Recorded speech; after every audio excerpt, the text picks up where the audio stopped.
അപ്പം ഇത് ഫ്ലവർ ഈ ചെടികൾക്ക് ഇത് നല്ല ടോണിക്കാണ് കേട്ടോ. ശരിക്കും ഒരു ജൈവ ടോണിക്ക് എന്ന് തന്നെ പറയാം. കാരണം നന്നായിട്ട് ഫ്ലവർ ഉണ്ടാകാനും അത് കായ പിടിക്കാനും ഒരു കീടനാശിനിയൊക്കെ ആയിട്ട് ഉപയോഗിക്കാൻ പറ്റിയ ഒരു ടോണിക്കാണ്. അപ്പം ഇതാണ് കേട്ടോ ഫിഷ് ഒമിനാസിഡ്. പിന്നെ നമുക്ക് വളരെ എളുപ്പത്തിൽ തന്നെ നമ്മുടെ വീട്ടിൽ ഉണ്ടാക്കിയെടുക്കുക. അതാണ് ഇതിൻ്റെ ഒരു പ്രത്യേകത.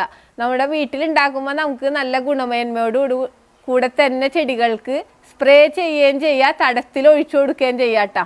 ഇത് ഉണ്ടാക്കണ ഞാൻ കാണിച്ചു തരാം. ഉണ്ടാക്കാനായിട്ട് നമുക്ക് വളരെ എളുപ്പത്തിൽ തന്നെ നമുക്ക് തയ്യാറാക്കാം കേട്ടാ. അപ്പം അതിന് നമുക്ക് വേണ്ടത് എന്താണെന്ന് വെച്ചാൽ ഇപ്പോൾ ഈ ചാളയാണ്, ഇതിപ്പോൾ ഒരു 1/2 കിലോ ചാളയാണ് കേട്ടോ. അപ്പോൾ ഇതിൽ മരുന്നൊന്നും ഇട്ടിട്ടില്ല. നമുക്ക് ഈ ചാള കണ്ടാൽ തന്നെ അറിയാം. പിന്നെ നമുക്കിത് മരുന്നിട്ട ചാളകൾ നമുക്ക് പ്രത്യേകിച്ച് കണ്ടാലും അറിയാം, നമുക്കത് ഉപയോഗിക്കുമ്പോഴും അറിയാം. പിന്നെ അതേപോലെ തന്നെ ഈ ശർക്കര നമ്മൾ പൊടിച്ചെടുത്താൽ മതി കേട്ടോ.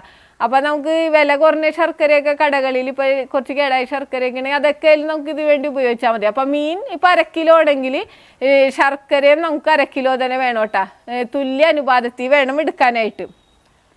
പിന്നെ ഒരു ഇതേപോലത്തെ ഇപ്പോൾ കടകളിലൊക്കെ ഇത് വെറുതെ ഒരു ആക്രി കടക്കാർക്ക് കൊടുക്കണമെങ്കിൽ മിഠായിയൊക്കെ വന്ന ടിന്ന്, അങ്ങനത്തെ ഒരു നല്ല എയർ ടൈറ്റ് ആയിട്ടുള്ള ഒരു ടിന്നാണ് നമുക്ക് ആവശ്യമുള്ളത് കേട്ടോ. നമുക്ക് ഇതിൻ്റെ ഉള്ളിൽ കൂടെ കാണുകയും ചെയ്യാമല്ലോ.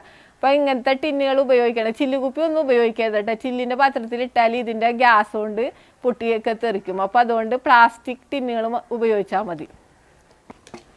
അപ്പോൾ വലിയ മീനൊക്കെ ഉണ്ടെങ്കിൽ നമുക്കിതൊന്ന് നുറുക്കിയിടാം കേട്ടോ. ഇതേപോലെ കട്ട് ചെയ്ത് പാത്രത്തിലിടാം. കട്ട് ചെയ്യണമെന്നൊന്നുമില്ല കേട്ടോ. മുഴുവനെ പാടി ഇട്ടാൽ നമ്മൾ ഒന്നും കളയണ്ട, വെള്ളമൊന്നും ചേർക്കാൻ പാടില്ല. നമ്മൾ ഇതേപോലെ ഇതൊന്ന് കട്ട് ചെയ്ത് ഇടാം. ഇടകളിൽ നമുക്ക് കുറച്ച് ശർക്കര ഇട്ട് കൊടുക്കാം കേട്ടോ. അപ്പോൾ ശർക്കര പൊടിച്ചത് ഇതേപോലെ ഇടാം.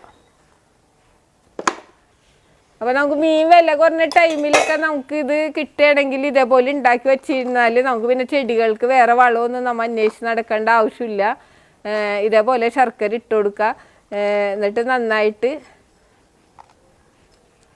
കണ്ട ശർക്കര വെള്ളമൊന്നും ഒഴിക്കാൻ പാടില്ല കേട്ടോ. വെള്ളത്തിലൊന്ന് ഉരുക്കാനോ പിടിക്കാനോ ഒന്നും ചെയ്യേണ്ട ആവശ്യമില്ല. വെറുതെ പൊടിച്ച് മാത്രം ഇട്ടാൽ മതി. എന്നിട്ട് നമ്മൾ ഇത് നല്ല എയർ ടൈറ്റ് ആയിട്ട് നമ്മൾ അടച്ചു വെക്കാം.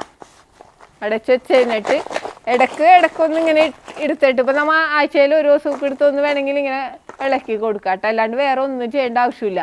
ഇനി ഇത്